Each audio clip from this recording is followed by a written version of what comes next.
अच्छा, वो क्या करेंगे? त्रिभुवन महिमा विदित तुम्हारी, इतने ख्याति प्राप्त होंगे। अभी मैंने थोड़ी देर पहले वही बात कही थी कि नहीं कही थी कि बाप का नाम जब लड़के के नाम से जुड़ जाए तो उसे बड़ी खुशी होती है। आज वही वरदान गुरुजी ने दे दिया। धराहूं धीर हुई हैं सुतचारी, और वो चारों लड़के क्या करेंगे? त्रिभुवन महिमा विदित तुम्हारी। अच्छा, तो गुरुजी जल्दी दो, कहाँ है वो लड़के? अरे गुरुजी कहने लगे मेरी झोली में थोड़ी है, मेरे पास थोड़ी रखे हैं वो लड़के, मैं निकाल के दे दूं। कहने लगे बताओ जल्दी बताओ, वो लड़के कहां से मिलेंगे? कहने लगे वो लड़के कहां से मिलेंगे? इस देश की परंपरा है यज्ञ। इस देश की क्या परंपरा है? यज्ञ। तो अग्नि से पैदा होंगे, यज्ञ करवाओ। कहने लगे चलो तैयारियां पूरी हैं, जल्दी से आहुतियां दो। अरे अरे गुरुजी कहे रुक जा भैया, इतना काहे उतावला हो रहा है?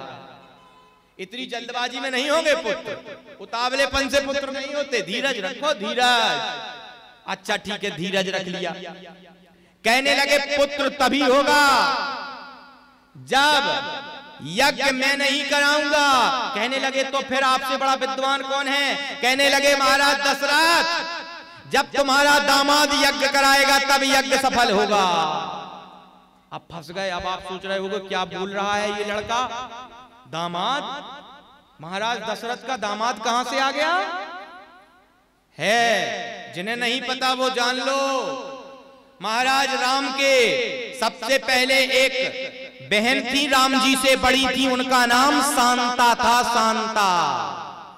अंग देश के राजा रोमपाद ने उन्हें पाल पोस के बड़ा किया और उनका विवाह विभांडक ऋषि के पुत्र ऋषि सिंगी से हुआ।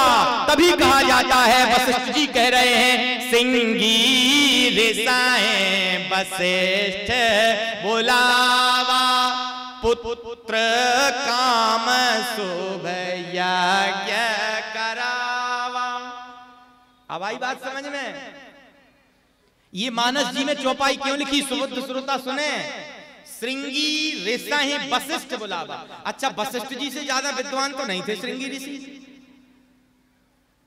उस समय के यज्ञाचार्यों में सबसे विद्वान दो लोग थे। एक वशिष्ठ जी थे और दूसरे विश्वामित्र जी थे। मानस जी में ही प्रमाण है ना, जहां जप जोग यज्ञ मुनि करही, तो अति मारी सुबाहु डरही, है ना? माने उनसे बड़ा कोई यज्ञाचार नहीं था और वशिष्ठ जी से बड़ा भी कोई यज्ञाचार नहीं था। फिर यज्ञाचार्य जी को क्यों बुलाना था? इसीलिए प्रचलन है, जब तक यज्ञ में हमारा आपका दामाद, हमारा आपका हमसे आपसे पूजनीय रिश्तेदार यज्ञ में ना आ जाए, वो यज्ञ सफलता को प्राप्त नहीं होता। इसीलिए मानस कहती है, श्रृंगी ऋषि वशिष्ठ बुलावा। अच्छा बुला लिया, क्या कराया? बोले पुत्र काम शुभ यज्ञ करावा। यहां की परंपरा जो भी हो, यहां छत्तीसगढ़ की परंपरा में मुझे नहीं पता, बच्चियां और दामाद ससुर के पैर छूते हैं, छूते। हाँ, यहां की परंपरा से मैं अनभिज्ञ हूं, लेकिन हमारे उत्तर भारत की परंपरा में ना तो बच्ची कभी पिता के पैर छुएगी, पिता बच्ची के पैर छूता है और पिता दामाद के भी पैर छूता है। हमारे यहाँ बच्चियों को देवी स्वरूप पूजा जाता है और कभी भी कुंवारी लड़कियों से पैर नहीं छुलाए जाते, क्योंकि वो देवी हैं। वो जब तक लड़की कुंवारी है, जब तक वो विवाहता नहीं हो गई, तब तक वो देवी है। और मैं कहता हूं उसको देवी के रूप में पूजो, मैं नहीं कहता। स्कंद पुराण कहती है, 10 पुत्र समा कन्या 10 पुत्रान विवर्जयन् यत् फलम लभते पुण्यम तत् कन्यान एकैकयाः।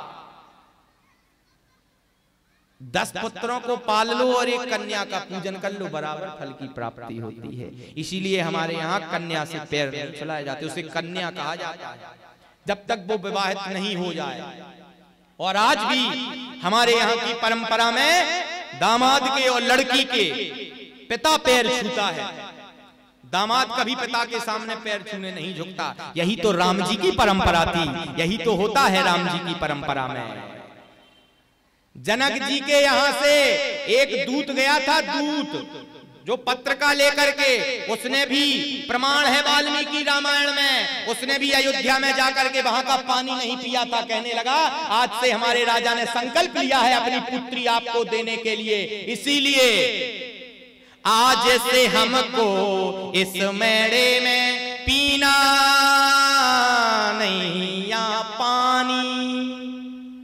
तब से परंपरा है, आज भी उत्तर भारत में लड़की के घर न खाया जाता है न पिया जाता है। आज भी हमारे उत्तर भारत में ये परंपराएं जिंदा हैं। लोकाचार की परंपराएं हैं, अलग अलग राज्यों में अलग अलग होती हैं, ये भी हम जानते हैं।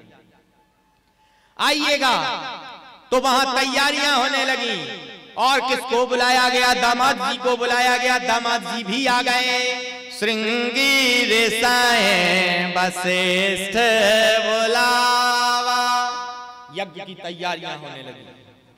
आपके गांव में भी क्या चल रहा? यज्ञ चल रहा है।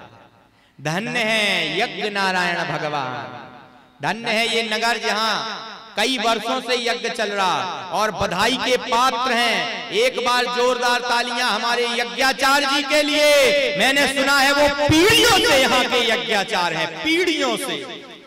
धन्य है वो पीढ़ी जिसमें ऐसे आचार्य जन्म लेते हैं। धन्य है वो घर जिसमें पीढ़ियों से लोग यज्ञाचार्य बनते चले आ रहे हैं। धन्य है वो आचार्य देव भगवान।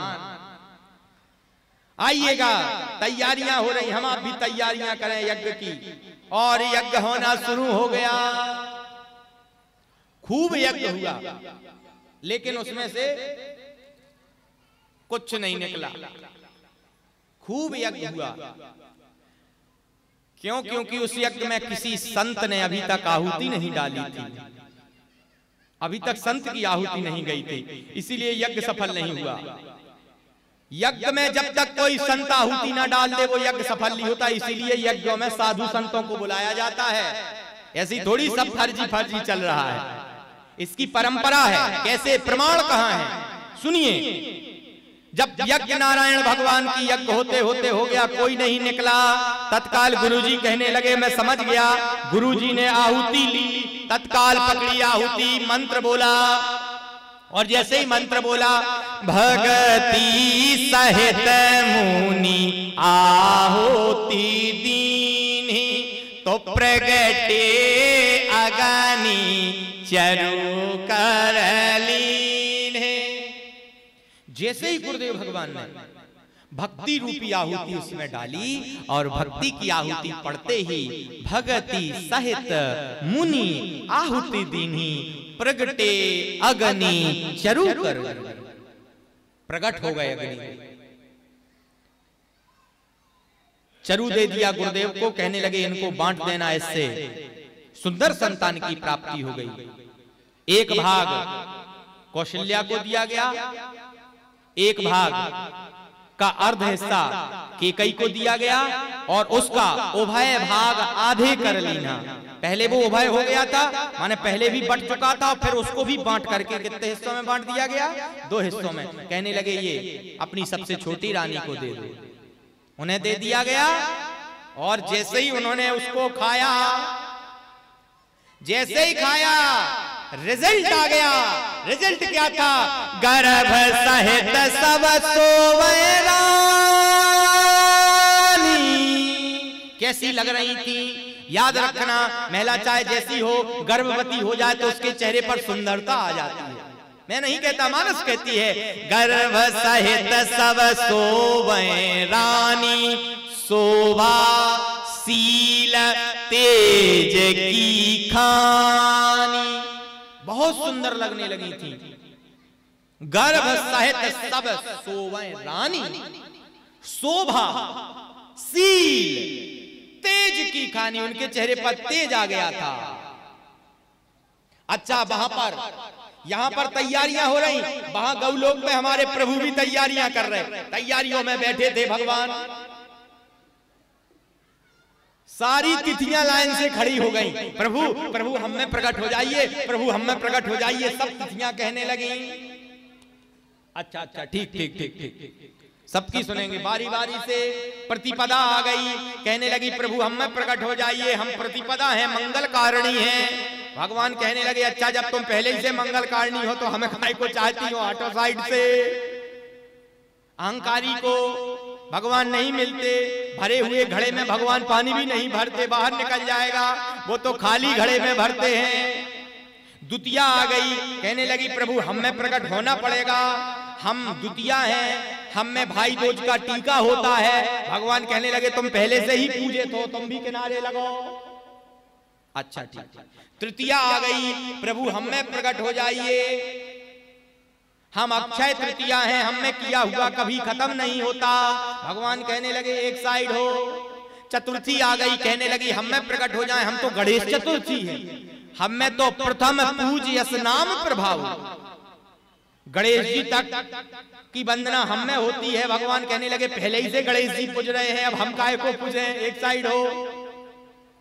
पंचमी आ गई, कहने लगी मैं 5 ऋषियों में पूजित हूं, मैं ऋषि पंचमी हूं।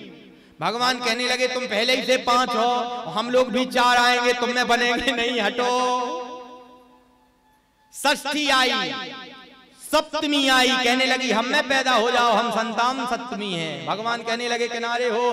अष्टमी आई, हम में प्रकट हो जाओ। भगवान कहने लगे तुम में भी एक बार हो लिए, एक साइड हो। और बेचारी नवमी तिथि रो रही थी, कोने में खड़ी थी, क्योंकि इससे पहले नवमी तिथि को कुछ नहीं हुआ था। भगवान कहने लगे ए इधर आओ, इधर आओ।